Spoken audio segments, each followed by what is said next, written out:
Assalomu alaykum. Zamondosh ko'rsatuvining bugungi aziz mehmoni filologiya fanlari doktori professor Maqsud Asadov bo'ladilar. Studiyamizga xush kelibsiz. Xush bo'ling. Inson hamisha vaqt oralab yashaydi.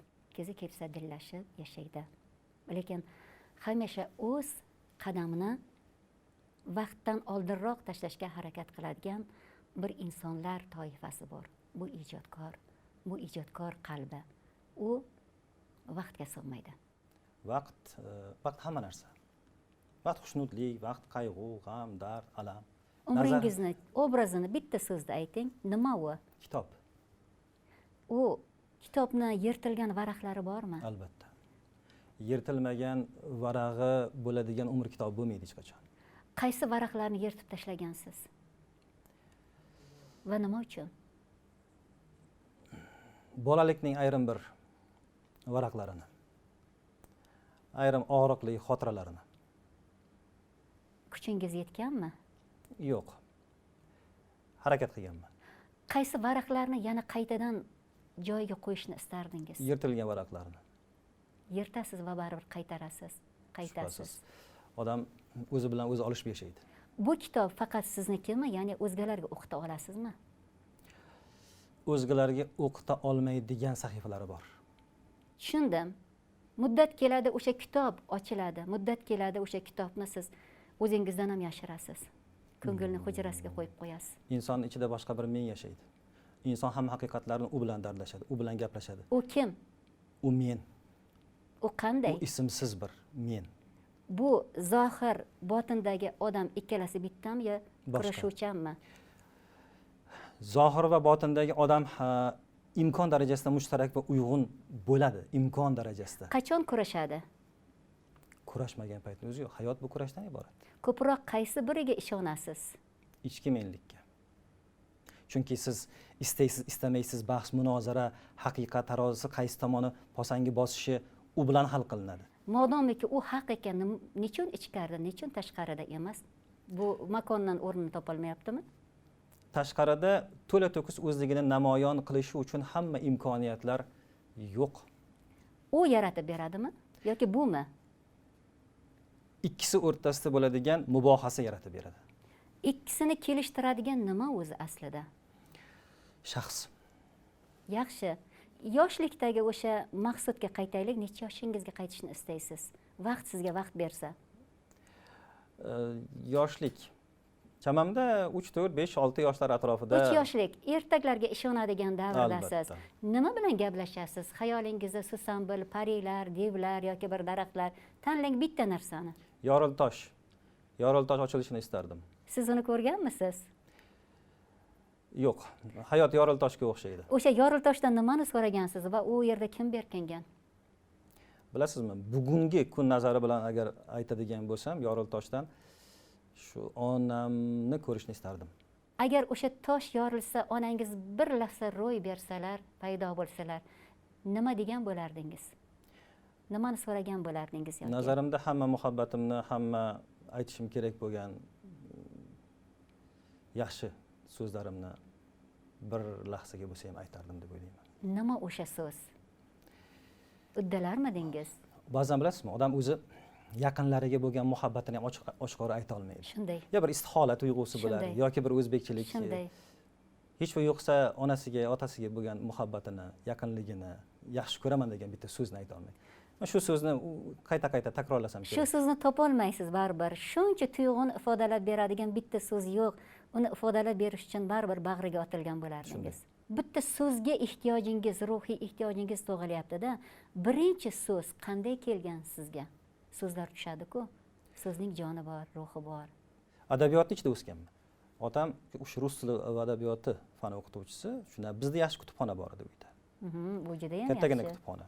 Va shu Turgenevlar, jahon adabiyoti vakillari deylik, o'sha Chingiz Aytmatovlar, Abdoripovlar, o'sha Yeseninlargacha hammasi bilan uydagi kutubxonada tanishganmiz. O'zbek va rus tillarida. O'zbek rus tillarida. Qoyil. Va shu narsa odamni tarbiyalagan. Hayotiy qarashlar qanday bo'lishi kerak o'zi. Biz Chingiz Aytmatovning Akbarasini qayta ona mehri, onalik dardi, yorga sadoqat hissi bu qanday bo'lgan? o'sha muhitni to'liq his qilib Akbara, siz bo'ridan o'rganyapsiz, insondan emas. Yo'qmidi atrofingizda o'sha inson? adabiyot inson, bo'ri yoki hayvonot deb to'liq ajratmaydi. Adabiyot hayotni butkul mutlaq bir ko'rinishda ko'radi. Bugungi donishmand Maqsud aytyapti bu gapni. Lekin o'shanda 17 yoshda onangizni yo'qotganingizda siz so'zni topgansiz-ku, nasrda topdingizmi? Nazmda topdingizmi? Birinchi mashqlaringiz. Siz she'r yozgansiz. She'r yozgan kunlarimni ayni paytda to'liq eslashim qiyin. Shu menimcha 6-7 sinflar, balki 5-6 sinflar atrofida bo'lsa kerak. Keyin 8-sinfimda aniq eslaymanki, bizni tuman markazimizda Namatak degan to'garak bo'lardi. Mana adabiyot o'qituvchisi fidoyi odam. Bunaqa fidoyi odamlarni topishimiz bugun juda qiyin ochig'i. O'qituvchi Omon Abdullayev. Bu kishi to'garakni boshqarardi. Biz tumanning turli maktablaridan to'plangan 30-40 chog'li adabiyot muhiblari o'zini she'riyatda yoki nasrda, umuman ijodda bir sinab ko'rishni istagan yoshlar shu to'garakka urardik o'zimizni. Bir necha Abduloripov, Muhammad Yusuf, xo'p, Rauf Parfi boshqa qator shoirlarning she'rlari tahlillari qilinardi. siz ko'ngil bilan o'ynashadi-da. Ko'ngil ha deganda baribir zohirga bo'ysunavermaydi. Botinga cho'kish uchun, so'zni jilolash uchun, muhiblik muhabbatga aylanishi uchun birinchi kelgan ijodingizda tan olgan o'sha guruhda tan olingan bir baytni, bir kufletni aytib ketarsiz. Bilasizmi, anchadan buyon o'zim yozgan she'rlarni varaqlab ko'rmadim. Ancha bo'ldi. Nimaga? O'zingizdan uyalyapsizmi? Siz shoirligingizdan uyalyapsizmi bugun? Yo'q, bu shoirlikdan uyalish emas. Ba'zan shu she'rlarni o'qish ko'ngilga qandaydir og'riq ham beradi. Ha, Shu bolalik xotiralari deylik, ehtimolki ba'zan surur ham beradi ko'ngilga. Yurakka qaytish o'zi hamisha og'ir. Yurak o'zi chorlaydi. U yurakka. Keling yurakka qaytaylik. Men ketsam sumanday so'ngsiz ketaman. Men ketsam tumanday tengsiz ketaman. Men ketsam shamolday ketaman issiz. Men ketsam bu dunyo qoladi hissiz. Men ketsam tuproqning tovoni titrar. Falak farqlamaydi faryodlarini. Men ketsam yolborib yig'laydi yo'llar. Yellar aytib kelar arzdodlarini. Men ketsam safosi siniqqan kunlar, bir kuni yoqangdan tutmog'i tayin. Men ketsam kuladi bag'ri butunlar, ko'ksi yarimlarga baribir qiyin. Men ketsam sadosiz sassiz ketaman, seni o'rtamoqqa jur'atim yetmas. Men ketsam navosiz dardsiz ketaman, qoling deb aytmoqqa qudrating yetmas. Men ketsam baribir yig'laysan. Qoling deb aytmoqqa qudrating yetmas. Zanjirlarni uzib yuboradigan bitta so'z bo'ladi-da. Mana shu so'z portlaydi-da. Lekin baribir ko'ngil odamisiz-da. Mana shu ko'ngil odamiga aylangandan keyin ko'ngil olamiga chuqurroq kirishni istadingiz. Siz respublikada bo'lib o'tadigan Zomin seminarida ishtirok etdingiz shoir sifatida. Nechinchi yili? Bu taxminan 1999 yoki 2000-yillar bo'lishi kerak, aniq yili. Olam taassurotlar bilan kelganmiz, olam taassurotlar bilan ketganmiz. O'sha juda yaxshi-da. Do'stlarimizni ko'pchiligi bilan hozirgacha ham yaxshi munosabatlarimiz. Siz maydonida o'zingizni kuchingizni sinab ko'rdingiz. Keyin birdan shu ijoddan qochib ilmga o'rib ketdingizmi? Yo'q, aslida xayolimizni bir chekkasida bo'lmagan. Qachondir adabiyotshunoslik maydoniga keskin bir qadam qo'ya olamiz degan tushuncha. Lekin bilasizmi, so'zga muhabbat tuyg'usi odamni baribir shu yo'nalishga boshlaydi. Yo ijodga, yo ilmga qarab yo'nalishni olasiz.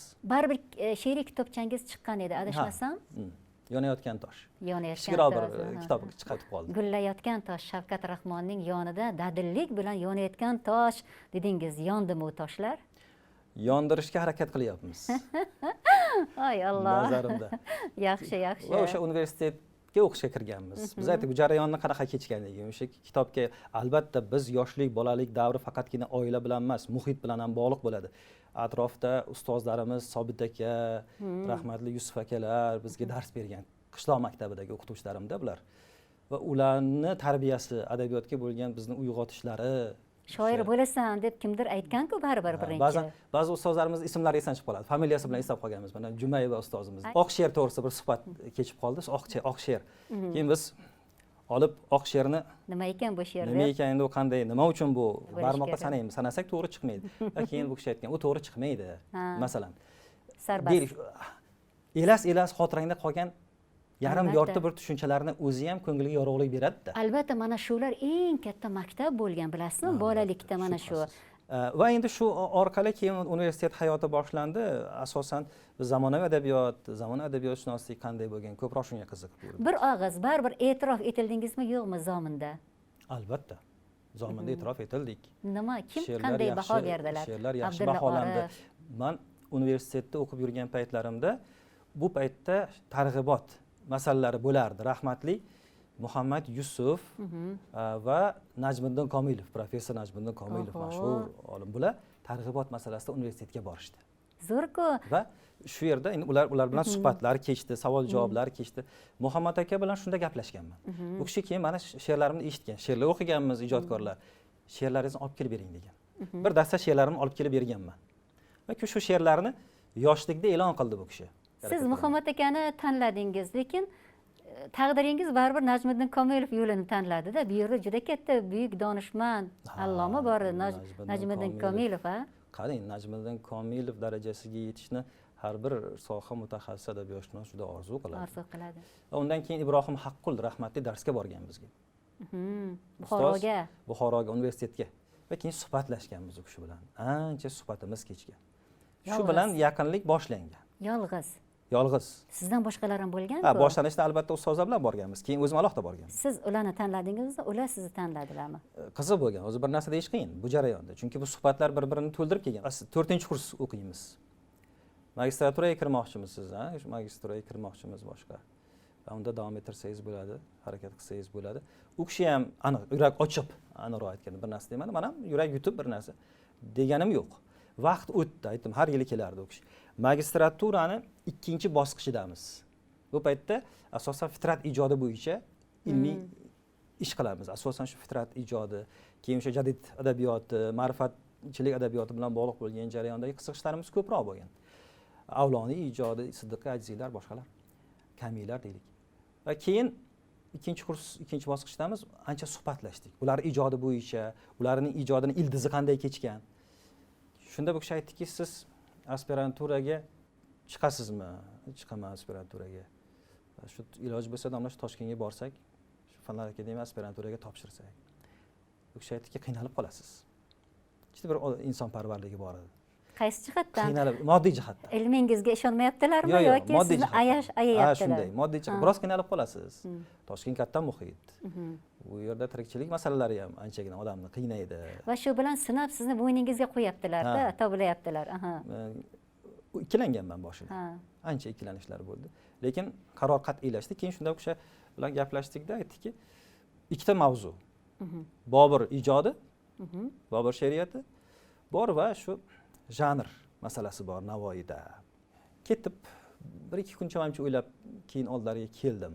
Aytdim, shu Bobur ijodini taniyman. U ijodkorimiz, so'zga oshuftaligimiz bor, she'rni yaxshi ko'ramiz. Albatta, she'rda universitetda ham shunaqa to'garaklarimiz bo'lgan. Tanlash juda haqiqatan qaltis. Ikkalasi ham sevimli. Qaysi birini tanladingiz shunday qilib? Men nazarimda tabiatan Boburga yaqinman deb o'ylardim o'zimni. Boburni tanladingiz? O'zim Bobur tanlaganman. Aytdim, Bobur bo'yicha. Keyin u kishi aytdiki, yo'q.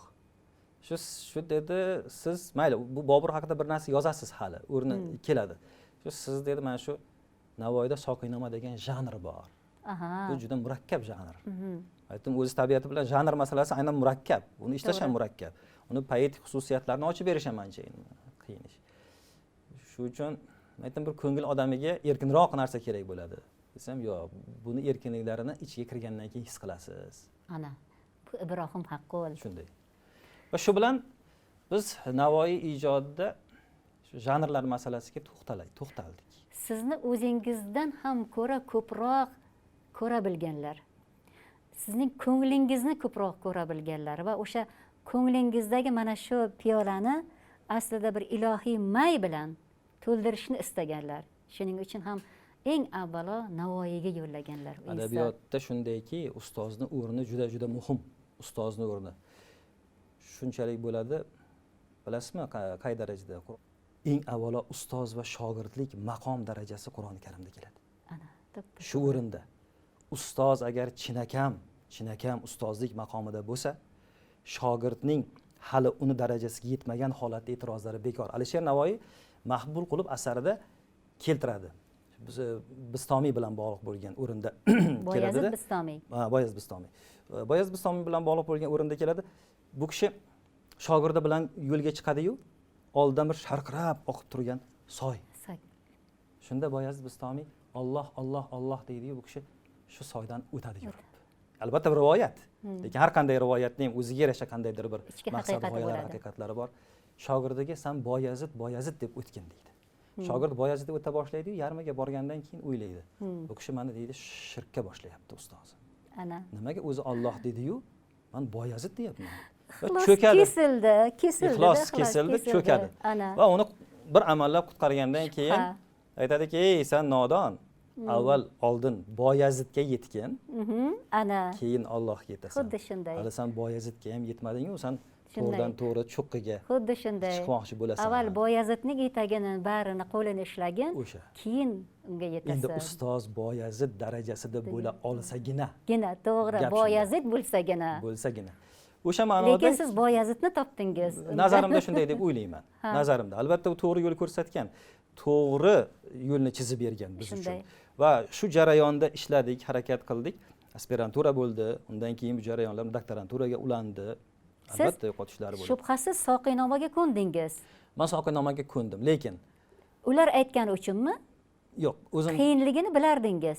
Navoiy Soqiynomasi Favoidul Kibarda keltirilgan Soqiynomani o'qib ko'rgandan keyin juda qiziqdi. Navoiy yashagan davr, muhiti, Navoiy o'zi shaxsiyati kim bo'lgan, hamma narsa bor-da. Bir o'rinda odam qiziqib ketasanki, o'tdi bu zorlig'imga 2 yil. Har onini 2 yil chog'lik bil deydi Navoiy. O'sha 2 yil sizni to'xtatdi. Men o'zimcha qachon ekan bu 2 yil dedingizda? Navoiy bizning ustozlarimiz azaldan aytib kelgan. Navoiy muhabbati bo'lgan. Guli endi xalq to'qimasi bu. Bunaqa obraz bo'lmagan, bilamiz. Hayotiy obraz demoqchiman, bo'lmagan. Afsona rivoyat. Lekin Navoiy uylanmagan. Navoiyning muhabbati to'g'risida hech qayda ma'lumotlar yo'q. Siz izlayapsiz. Topdim shuni shekilli. Ana. Nazarimda topdim shuni shekilli. Mana shu 2 yil qayerdadir o? Shu eshigini, shu hujrani ochsam, albatta ichkarida kimdir turibdi. Sana 2 yil senga zor bo'ldim degan bir tushuncha odamni o'ylantiradi. Lekin u boshqacharoq vaziyat bo'lib chiqdi keyinchalik bu 2 yil. Lekin ehtimol balki u guli bo'lib chiqmadi. Yo'q, guli. Bu muhabbat sevgilisi bo'lib Navoiyning muhabbat bilan bog'liq bo'lgan alohida bobida keladi, o'sha Soqiynomaning muhabbat taronasi yoritilgan bobida keladi. Shu hujrani ochganda kim chiqdi? Hech kim. Nimani topdingiz? Hozircha hech kim yo'q. U hujrada. Hozircha hech kim yo'q. Ba'zan odam o'zi bilan o'zi yolg'iz qolgisi keladi. Tushunarli. Xo'sh, Navoiyning o'sha 2 yillik hujrasida kim bor ekan? Nimani topdingiz? Bu tadqiqotlar keyinchalik turli tuman bir fikrlarga asos berdi. Alisher Navoiy Badiiy-Zamonga yozgan maktublari bo'lgan, Muzaffar Mirzoga yozgan maktublari bilan bo'lgan, o'sha Badiiy-Zamon bilan uni yaqin munosabatlari, misol uchun do'stona yaqin munosabatlar, ochilmagan sahifalar ochilib ketdi. Bu lekin hali hanuz odamni o'ylantiradi. Hali hanuz. Hali ham baribir kimdir bor deysiz. Nazarimda muhabbat bobida. Nazarimda xuddi bor, u yashirin, to'g'ri. Uni Navoiygina yashira oladi-da, chunki u Navoiyda. So'zni egallagan bu dunyoning odamlari bu dunyo uchun mas'ul. Bu dunyoning odamlari albatta bu dunyoning qandaydir bir aniqliklariga istasangiz istamasangiz ko'ngil qo'yadi. To'g'ri. Uzilgan zanjirlarni uladingizda biz Navoiy hayotiga oid yana ko'p odamlarni, tarixiy shaxslarni topib berdingiz. Shunday. Xo'sh, 2 yil qayerda va kim haqida ekan? Shu jarayonda Alisher Navoiy 485-yil voqealarini voqealar Alisher Navoiy o'zi yozmaydi. Navoiy ishora qiladi. Biz tarixiy asarlardan bu ma'lumot topib olamizda, bir asar ikkinchisini to'ldiradi. Shunda Husayn Boyqaroning singlisi Badaka begim, shu Oltin O'rda xonlaridan bo'lgan Sulton Ali Tarxoniy shunga turmushga chiqqan va shu o'g'li Bahodir Sulton va qizi bilan birga Hirotga mehmon bo'lib keladi. Albatta endi u Chingiziylar avlodi. Chingiziylar usulida juda katta dasturxon yoziladi. Bir tomoni Chingiziylar, bir tomoni Temuriylar. Temuriylar. Yaxshi Ana shaxslar shunday, ekanda, ana shunday. vaholanki kitoblarda aytilmaganda, siz bu Yo'q. manbani qayerdan topdingiz? Buni Zaki Valediy To'g'onni tarixga Ha. oid bo'lgan kitobidan Aha. Zaki Valediy To'g'on yozadi bu haqda. Va shu jarayonni o'zida katta ziyofatlar bo'lib, shu ziyofat bahonasida Bahodir Sultonning madhi keltirilgan Navoiy tomonidan. Albatta Soqiynomada bitta band xolos u. Ehtimolki bu asar turli davrlarda yozilgandir nazarimizda. Balki bir paytda yozilgandir. Lekin bu asarning yuzaga kelishi uchun biz ilmiy asos topdikki 1485-yildagi ana shu voqea tayanch bo'lgan. Demak, Katta ziyofat, qurultoy.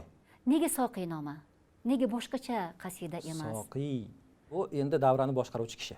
Qisqartirib aytganimizda. To'g'ri. Lekin Soqiy haq, Soqiy payg'ambar, Soqiy murshid, Soqiy yor. Soqiy degan so'zning ma'nosi keng. Juda Demak, keng. Soqiy kim deganda uning majoziy ma'nolarini Juda anglash keng. kerak. Soqiynoma, Soqiyga noma bu. Mhm. Va albatta bu yerdagi Soqiyning vazifasi juda baland, maqomi ham baland bo'lgan, vazifasi keng bo'lganda uni davralarning o'zida. O'sha Ramziy ma'noda. davra bilan bog'langani uchun Soqiynoma. Ana, to'g'ri, to'g'ri. Noma shuni.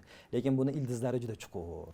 Ana shu. Bu arab adabiyoti, fors tojik adabiyoti, turkiy adabiyotining o'zida qator buni ildizlari bor, yuzaga kelishi, Avestolar bilan bog'liq bo'lgan jarayonlardagi ayrim bir ma'lumotlarga diqqat qaratdik biz bu jarayonda. Eng eski turk she'rlariga e'tibor qildik biz bu jarayonda. Fors tojik adabiyotining yuzaga keltirgan sarchashmalar nimalardan iborat bo'lib va Navoiy ijodiga ularning ta'siri qanday kechgan. Navoiy hech bir narsani shunchaki aytib ketmaydi-da. Hech bir narsani. Masalan, shu Mo'min Mirzo to'g'risida gapiradi. Sana Soqiy deganda ko'pchilik tushunadiki, o'ylaydiki, bu demak albatta ichkilik davrasi ekan. Yo'q, Navoiy aytadi. Sana oting Mo'min deydi. Boda kufri sori bo'lma mudmin. Sen boda bu kufr bu. To'g'ri. Unga unaqa bir yopishib olmagan. Haqdin o'ldi laqabing uchun Mo'min.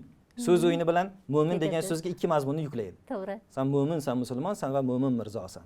Shuni o'zigina bizga aytib beradiki, bu yerda qandaydir bir insonni ma'naviy tubanlikka boshlaydigan ichkilikning talqinlari yo'q. Soqiy endi arabcha, To'g'ri. noma forsiy. Demak, ikkalasi qo'shilib, bir arabiy, bir forsiy, ikkita so'z qo'shilgandan keyin bitta janr namunasini nomi yuzaga keladi. Soqiy Lekin noma bu. tomirlarini Turkiydan topdim deyapsiz-ku. Albatta. O'sha ildizlarni, Adabiy tomirlarni. ta'sir masalasi bor-da Ha. bizda. Fors tojik adabiyotida Navoiygacha bo'lgan davrda Hofiz Sheroziyda Soqiynoma bor. Lekin Navoiy darajasida emas-da u. Qaysi mezonlarga ko'ra? Asosan shunaqa bo'lganki, Soqiynomalar Fors tojik adabiyotida olamdan o'tgan muayyan bir kishini xotirlab yaratilgan. Yozilgan. Bir qadar marsiyalarga o'xshash mazmunan. Shunday yaratilganda, Ha. Navoiyda bu jarayon butkul o'zgaradi. Qamroq, qamroq ko'lam. kengayadi. Bu olamdan o'tgan birgina kishiga bag'ishlanmagan endi bu. Voqeliklar. Voqeliklardan tashqari hayot bo'lgan qanchadan qancha To'g'ri. shaxslar bor. Biz bu asarni o'qib 15-asr ikkinchi yarmi Xuroson adabiy muhiti qanday o'zi to'liq tasavvur qilamiz. Navoiyning o'rni qanday bo'lgan? Navoiy har bitta shahzodaga to'liq munosabat bildiradi. Qanday bo'lish kerak? Navoiy ulug'vor siymo. Bunaqa bir siymoni topish qiyin. 15-asr ikkinchi yarmi Xuroson adabiy muhiti bugun bizni o'ziga shaydo qilib turadi-da. Qanday yuzaga keldi bu?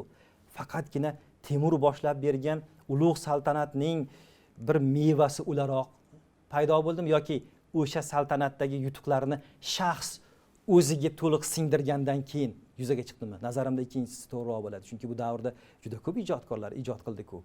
Lekin Navoiy ular orasida baribir yaqqol ajralib chiqa oldi. Har bir yozuvchi, har bir ijodkor, har bir olim o'ziga xos yo'l bilan, o'zini anglami bilan, tafakkuri bilan kelarkanda Navoiyga. Navoiy bilasizmi, shunaqa jarayonlar bo'ladi. Odam bir narsadan deylik siqiladi yoki ehtimol xursand ham bo'ladi ba'zi narsalarda. Javob Navoiyda bo'laveradi. Navoiyga yuzlansangiz, Navoiy javob topib beradi. Bir narsaga aniq amin bo'lganmanki, Navoiyni sidqidildan anglab o'qigan odam hech qachon tushkunlikka tushmaydi. Navoiyshunos olim sifatida bitta savolni bermoqchiman. Masalan, uning shu Samarqandlik olimlar bilan Samarqanddagi davri, Abullay Samarqanddagi bilan Abulay Samarqandiy yoki Ahmad Hojibeklar, shoirlar qo'shiqlar deylik, bilan Samarqand munosabatlari haqida juda ko'p aniq ma'lumotlarni yetarli qadar biz uchun yetarli emasda, balki o'rganilayotgandi shu. Samarqand muhiti go'zal muhit bo'lgan bo'lsa kerak deymanki. Haqiqatdan. Navoiy Mirzobek to'g'risida yozadi-da, Mirzobek. Xo'sh, Mirzobek shunaqa bo'lganki, she'rlar yozgan she'rlarini lekin yig'ib yurmaganda bu. Ha. Shu ketavergan, o'zi shoir, chinakam shoir bo'lganda, u darvesh Ha, shoir. Va shu Navoiy keyin bir bayti yoqib qoladi. Ko'zing ne balo qaro bo'lib tur, kim jonga qaro balo bo'lib tur. Navoiy uni fe'lini biladi. Va shu baytni so'rab olib Navoiy uni davom ettirib yakunlaydi. Bugun go'zal, qo'shiq qilib aytiladigan go'zal she'r. Shu yerda oxirida keladigan, odamni o'ylantiradigan misra bir misra borki, rahravga fano baqo bo'lib tur deydi Navoiy. Rahravga, ya'ni rahravga yo'lchi, yo'l boshlovchi, yo'lchi, umuman yo'l bilan bog'liq bo'lgan bir holatlar. baqo bo'libdi. Nimaga fano baqo bo'libdi? Haqqulov bilan talashganmiz, ko'p tortishganmiz, u kishi ham aytardi o'zi. Shuni siz ochib beradigan bo'lsangiz agar, shu o'zbek adabiyotidagi, umuman Navoiy ijodidagi fano masalasi yechim topadi. Menim xayolim ketdi. Nima ekan? Rahrav kim ekan? Fano nima ekan? Shu yerda qanaqadir jumboqlar tashlab ketadi-da. U uni bir oltin kalit bilan ochish kerak. Kalit ham o'sha eshikni ochilmagan, eshikning kaliti ham o'sha eshikning yonida turadi deydi, lekin o'shani topish uchun ilm kerak-da. Hammasini o'qib chiqish kerakmi? Navoiyni keyin topdingizmi? Shu Boburni yaxshi to'rtligi bor. Boburdan topdingiz. Boburga qachon? Albatta Navoiydan hammasi topasiz, hammasi. Men hozir yodimga kelgani uchun aytdim, Boburning go'zal to'rtligi bor-da. Ayting. Ko'ngli tilagan murodiga yetsa kishi. Yo barcha murodlarni tark etsa kishi. Har ikkisi, inisi ham, bunisi ham muyassar bo'lmasa jahonda boshini olib bir soriga ketsa kishi. Topdingizmi Ibrohim Haqqul aytganday? Ko'ngli tilagan yo'q, bu yo'lda izlanishdamiz. Ko'ngli tilagan murodiga yetish yoki bu murodni tark etish ham qiyin-da. O'sha murodni tark etish ham anchayin qiyin. Jarayonlarni o'zi, bittagina so'zni o'zi to'la holda ochib berilsa, adabiyotdagi kemtikliklar to'ladi. Masalan, o'sha Navoiyni o'zi bu haqda aytadi-da, Ibrohim Haqqulni Tasavvuf va she'riyat kitobida keladi. U kishi shunga urg'u berib aytadiki, deding fano nedir muxtasar deyin o'lmak ki sharhin tilasang 100 risola bo'lg'usidir. Ha. Ulug' shoirni o'zi aytib turibdi. Bittagina so'zni o'zi 100 risola bo'ladi. Demak, bunday ekan bu anchagina ter to'kib mehnat qilinadigan ish ekanligi ma'lum bo'ladi. Samarqandga kelishi baribir zarurat yuzasidan edi. Quvg'in bo'lib keldi, haydalib kelindi deyiladi, lekin masalan majbur bo'lib keldi deyiladi. Lekin u ma'lum bir muddat otasi bilan Iroqda, Baliqda, Mashhadda, Eronda yashagan shuncha dongdor yurtlar turib, nima uchun Samarqand tanlandi? Samarqand Amir Temurday ulug' bir sarkarda Samarqandni nima uchun poytaxt qildi? Va Samarqandda shunday muhit paydo bo'ldiki, kimlar Qozoda, Rumiyga o'xshagan ulug' bir insonlar bu yerda tahsil oldi. Hal akademiya turgan edi. Keyin Jomiy, Abdurahmon Jomiy Samarqandda tahsil olgan. Masalan, Navoiyning Jomiyga e'tiqodi qay darajada ekanini bilamiz. Mirzo Ulug'bek, Aliqushlar va Mirzo Ulug'bekning o'sha yaratgan observatoriyasi hozirgacha hammani hayratga soladi. Navoiy zamonasi hech qancha uzilmagan bir davrda. Navoiy Temurxon naslidan Sulton Ulug'bek olam ko'rmadi Sulton Anangdek deydi. Va shuni o'z ko'zi bilan ko'rmoqchi edi Navoiy. Demak, ilm ma'rifat maskani deb Samarqandni tanlagan. Shunday. Ilmsiz hech narsaga erishib bo'lmas. Alisher Navoiy ustozi va do'sti Said Hasan Ardashirga maktub yozgan. Shunda Samarqandga ketishining 5 ta sababini birma-bir aytadi. Lekin farqli tomoni bor. Masalan, Zahiriddin Muhammad Boburnomasida Abu Said Mirzo to'g'risida gapirar ekan, bilmam ne jarima beriladi, nima uchun deb bilmayman deydi. Uni Samarqandga surgun qildi, ixroj qildi deydi. Boshqa joyda surgun yo'q, faqat Boburda bor. Abu Said Boburning bobosi bo'lgan. Biz Boburga ham ishonishimiz kerak deb tuyuladi nazarimda-da. Lekin Alisher Navoiyning o'zi 5 ta sababni aniq ko'rsatadi. Ular qaysilar bo'ladi? Birinchidan deydi, bu Hirot deydi. Oldingi Hirot emas. Bu yerda fisq va fujur avj olgan. To'g'ri. Odamlar men bilgan odamlar emas. Bo'lmasa Abu Said saroyda kelib Navoiy bir muddat ishlagan. Lekin Abu Said yagona Abu Said Temuriylar orasida adabiyot, san'at, madaniyatga deyarli bir qo'l uchida qaragan shaxs sifatida qolgan tarixda. Boshqa hamma Temuriyzodalar adabiyotga, san'atga, ta'limga boshqacha e'tibor bilan. lekin aynan Abu Saidni bir harbiy sifatida o'ziga xosligini u boshqa. e'tirof etishadi. Bu boshqa masala. Aynan shu jarayonga e'tibor qilgan, shu jarayon. Ha, Bobosiga nasib qilmagan ulug' bir saltanat bunga nasib Saltanat. qiladi-da, shunday shon shuhrat nasib qiladi. Ehtimol shunga berilganligi qadami uchun ham. shiddatkor, boradigan joyini uradigan mana shunday uchqur, Haddan lekin tashqari kibr-u manmanlik, Aha. haddan tashqari havoyilik oxir oqibat halokatga olib boradi. Abu Saidni aynan mana shu havoyiligi, kibr manmanligi o'zini o'limiga sabab bo'lgan. o'ziga nisbatan mana shunday ishonch uning mamlakat kengayishiga sabab bo'ldi va o'zini Halokatiga ham sabab bo'ldi sabab oxirida. bo'ldi. Ha. Ortiqcha o'z-o'ziga mahliyolik hissi odamni baribir halokatga mahkum qiladi. Navoiy demak birinchi sababni shunda deb biladi. Ha. Birinchisi, keyin ilm olish uchun ketdim deydi. Ilm. To'g'ri. Boshqa chora yo'q edi. Yana bir sabab borki, ustozga ehtiyojim bor. Bir pirga ehtiyojim bor. Ana. Yana bir sabab bo'ladiki, mana deydi, o'zimda shunday bir qudrat sezaman. O'zimda shunday qudrat sezamanki, Firdavsiy 30 yilda shohnoma yozdi. Mana shuni 30 oyda yozaman deydi. Majolis Nafoisning muayyan bir majlisi samarqandlik ijodkorlarga bag'ishlangan. Navoiy ularning hammasi bilan ham suhbat bo'lgan, ko'rgan, bilgan. Navoiyning ijodiy tafakkuri ulg'ayishida Samarqand muhitini bundoq olib qo'yishni iloji yo'q.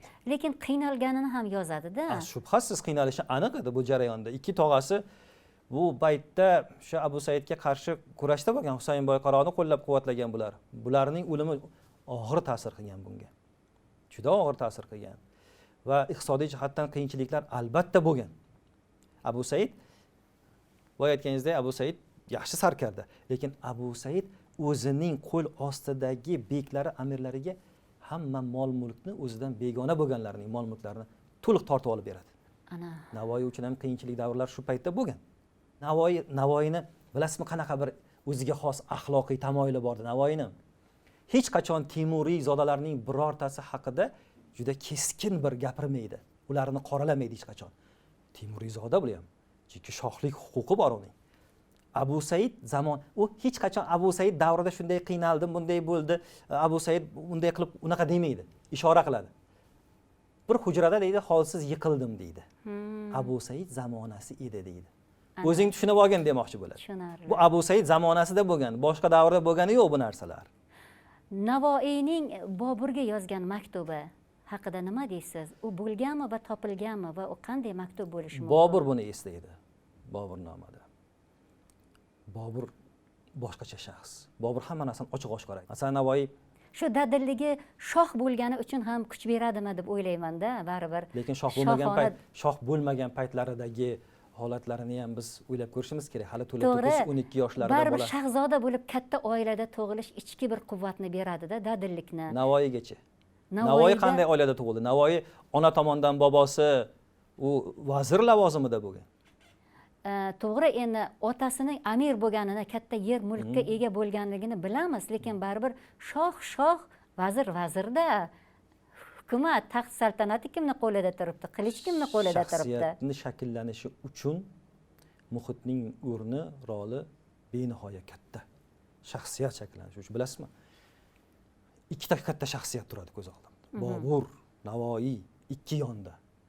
Birini ikkinchisidan kamsitadigan, birini ikkinchisidan ustun qo'yadigan jihatlar ba'zan yo'qday tuyuladi. To'g'ri, Navoiy mutafakkir. Navoiyni anglash uchun ilm qarashlari yoki ilmiy maydon juda keng bo'lishi kerak, juda keng. Navoiy anglagan, o'qigan haqiqatlarida oxiriga yetish qiyin, lekin Boburning shaxsiyati darajasida ko'tarilish ham xuddi shunday murakkabda. Men birini ikkinchisidan kamsitayotganim yo'q. Men ichki bilasizmi, ko'tarilishdagi Navoiyning ichki bir olami nihoyatda kuchli-da. O'sha boyagi 4-5 yoshidagi Mantiqutayerda o'qib yig'lashini qarang. Anvar Qosimni tushunib, masalan, uni tanlanishini qarang, u boshqacha bir taqdirda. Endi o'zini xatolarini aniq dadil aytish Boburga xos. O'zini xatolarini tan olish Boburga xos. Boburni qaysidir bir o'rinlarda to'la oshiqlik holi ochilib, o'sha oshiqligini mukammal bir holatda tan olib, o'zini tuproq deb bilib yozganini topishimiz qiyinroq bo'ladi nazarimda deyman-da endi. Bu o'z meni fikrim. shu baribir siz aytgandek Boburning tabiatida shu shohlik bir darajasi turadi. Navoiy aytadi o'sha Laylo va Majnun oxirida ham yig'lay tugatdim. Tugatdim oxir. Yig'lay tugatdim oxir. Nimada Boburda boshqacha vaziyatlar. Qarangda, Bobur ilmni ulug'laydi. Kim yorang ilm tolibi ilm kerak, o'rgangan ilm tolibi ilm kerak. Neki bor? Albatta hamma najot ilmda. Albatta Bobur xat harakatlarida ham shunday. Hatto Boburning ijod qilishlari, o'g'illari unga Mubayyin degan asarini yozib, ulardagi o'sha shohlik darajalari qanday bo'lishi hammasini mayda-chuydaisigacha. Bir narsa bor. Shafqatsizlarcha mana malomatiylik deymiz-ku, biz adabiyotda malomatiylar qanday bo'lgan? Ular o'zlarining qusurlarini ochiq-oshkora ayta oladi. Ochiq-oshkora aytishgan, ha. Boburda shu ustuvorlik bor. Keskin. Hech narsani tap tortmaydi. Borini boricha ochiq-oshkora aytaveradi. Bobur baribir shohda. Boburning qismati bilasizmi? Aynan buyukligi ham, baxtsizligi ham o'sha shoh bo'lib tug'ilganida, shoh xonadonida tug'ilganida, u Temuriylar baribir mulkini baribir qabul qildi va shu taxt egasi bo'lish kerak edi. U qismatida baribir shu mamlakatni yana bir yaxlit qilish uchun kurashdi o'zi aslida. Onun uchun o'zi Andijon ham yetarli edi bunday olib qaraganda. Lekin u katta g'oyalar bilan bir tomoni o'sha katta missiyani qilishim kerak dedi va bu yo'lda juda ko'p xatolar qildi. Lekin uni ham baribir qalbi bor, shoirligi bor. Xatolardan to'g'ri xulosa chiqara olgan insonlar juda kam bo'ladi. To'g'ri. Lekin Boburchalik xulosa chiqarib olgan odam topish qiyin. Shunday. Bobur mana uni tabiatida, Boburning tabiatida darveshlik bor. Navoiy Husayn Boyqaro to'g'risida aytadi o'zi. Bu darvesh-oyin deydi, o'zi shoh deydi, jisman. Lekin deydi, uni qalbi deydi, darvesh deydi. Hayratlar biror dostonda keladigan 3-hikoyatda ham Alisher Navoiy uni darveshona bir tabiatdagi shoh sifatida tasvirlab beradi, hammaga ma'lum bo'lgan bir hikoyat. Boburning tabiatida shu narsa bor. Beqayd menu, xarobi siymermasmen. To'g'ri. Hammol yig'ishtirur, layim ermasmen. Layim emasmen. To'g'ri. Lekin xarobi siymermasman deydi. Men bir gado emasman, mol mulkni orqasidan bundoq yig'ib yuradigan. Juda katta shaxs. Hamiyat juda baland. Hamiyat juda baland Boburda. Hamiyat va himmat. O'sha ikkalasida ham. Humoyunga nasihatlarida ham biz Mubayyinda buni ko'ramizda. Uni qanday ekanini. Atrofdagi qiyinchiliklar, xiyonatlar Boburni anchayin qiynab qo'yadi. Lekin baribir o'sha hamiyati balandligi, shaxsiyati balandligi, iroda kuchi balandligi shuncha yurt oshib Hindgacha bordi-da. Bilasizmi, men Boburni o'qiganda shu bir narsaga yaxshilik to'g'risida yozadi-ku. Shuni ko'p o'qiyman. Kim ko'ribdir, ey ko'ngil, ahli jahondan yaxshilik deydi. Kimki ondin yaxshi yo'q, ko'z tutma. Ondin yaxshilik. Sen umid qilmagin. Shuni eng yaxshi deb bildingmi? Eng yaxshisi shu. Hatto shundan ham yaxshilik umid qilmagin. Lekin Bobur yana fikrga qarshi boradi-da o'zi. Kim degaylar, dahraro qoldi falondan yaxshilik. Yaxshilik qilgin deydi. Odamlar sana shunday deb eslaydi deydi. Buni Boburning ichki iqrori shunday. Bu Boburning ichki iqrori. Boburning baribir Navoiy yashagan o'sha xonadonga borib, bog'iga, chorbog'iga. Shuni ayting. Unsiyada Bobur 20 kun yashaydi. O'sha Bobur yashagan davrda albatta hali Navoiyning kitoblari keyin talon-taroj bo'lib ketdi. Hamma har tomonga tortilib ketdi. Hirot bosib olindi boshqa. Lekin bu paytda hali unaqa emas edi. To'g'ri. Bobur Navoiy o'qigan kitoblarini o'z ko'zi bilan ko'rgan. U qurgan o'sha binolarni ko'rdi, obidalarni ko'rdi. Bobur Navoiy ko'rgan insonlarni ko'rib, ular bilan suhbatlashgan. Biz ergashishimiz kerak bo'lgan shunday buyuk daholarimiz bor, bilmadim. Ana shu Temur va Temuriylar boshlab bergan ulug' saltanatning mevasida bular, bilasizmi? Shunday. Mana biz nima uchun bulardan minnatdor bo'lishimiz kerak bo'ladi? Ulug'bekka o'xshagan ulug' siymolar yoki o'sha Bobur, keyinchalik undan oldin mana o'rtada Navoiy oralig'ida deylik.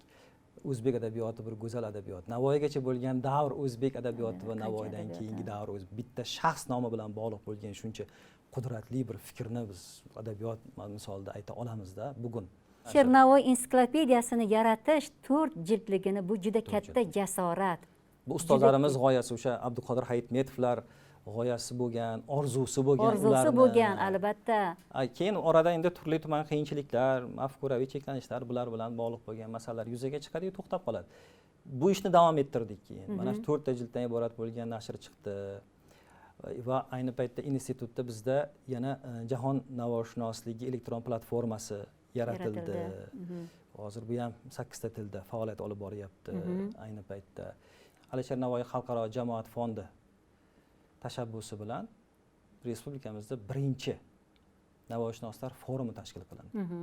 Dunyoning juda ko'p davlatlaridan mehmonlar keldi, olimlar, navoiyshunoslar, Navoiy muhiblar.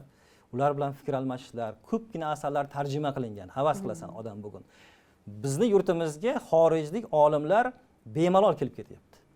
Navoiyning yurtida endi bu yurt. Albatta. Navoiyning ruhi boshlab kelayotgandek bemalol shu shukuh bilan kelib fikr almashib, ular o'ziga bir maqsad qo'yib ketyapti. Ba'zi olimlardan fikr eshitasiz, keyingi yil ishonch bilan aytadi. Keyingi yil men 9-fevralda kelsam, Navoiyning mana bu asarini tarjima qilib olib kelaman. Ana. Bu odamni ko'ngliga yorug'lik beradi bu narsa. Hozir mana shunaqa jarayonda yashayapmiz. Shu ma'noda yoshlarga juda katta imkoniyatlar berilgan. Prezidentimiz tomonidan birgina Alisher Navoiy ijodini keng targ'ib qilish va Navoiy siymosini ham abadiylashtirish nomini shu maqsadda 3 ta qaror, keyingi yillarda 3 ta qaror e'lon qilindi. Va bu yo'lda qilinayotgan ko'pgina ishlar bor. Institut miqyosida mana bizda Alisher Navoiy asarlari lug'ati tuzilyapti. 5 jildagi, buni 3-jildi yaqinda. Zo'r ish bo'lardi-da. O'sha mashhur matnshunos, o'sha lug'at juda hozirgacha lug'atlari juda ko'p marta as-kotib kerak bo'ladigan Porso Shamsiyev lug'ati qayta nashr qilindi deylik. Masalan, bu yo'ldagi ishlarimizni aytishimiz kerak. Zabardast inson haqiqatdan. Va mana hozir Navoiy davlat universitetida tashkil qilingan Navoiy markazi bor. Keyingi yillarda amalga oshirilayotgan ishlar biri-biridan qolishmaydigan go'zal ishlar. Hammasi Navoiy degan nomni abadiylashtirishdan tashqari xalq orasiga bu nomni yana ham chuqurroq olib kirishga qaratilgan. Maqsad shu. Navoiyning atrofida ko'p aylandik. Balki bir so'z demagandirmiz, lekin baribir so'nggi so'zni ham Navoiyga beraylik. Shu talabalarga ham ko'p aytaman. Shuni. Bugungi davr ruhi uchun, yoshlarni ruhlantirish uchun juda mazmuni teran bo'lgan. Kamolat kasb kim?